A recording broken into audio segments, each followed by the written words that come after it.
دعواهم أن الحمد لله رب العالمين.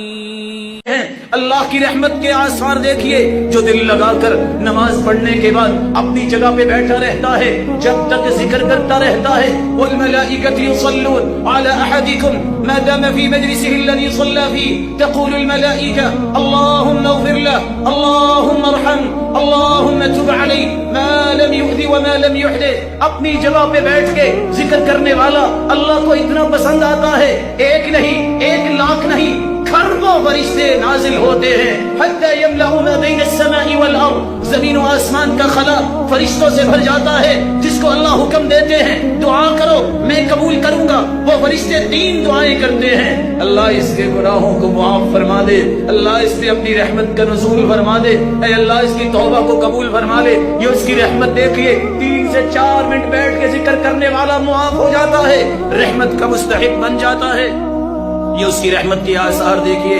حدیث کے الفاظ ہیں، جو شخص یہ الفاظ بولتا ہے لا الہ الا اللہ واللہ اکبر ولا حول ولا قوة الا باللہ، یہ 3 کلمات زبان پہ لاتا ہے، اللہ ذوالجلال کفرت عنہ خطایا ولو كانت مثل زبد البحر.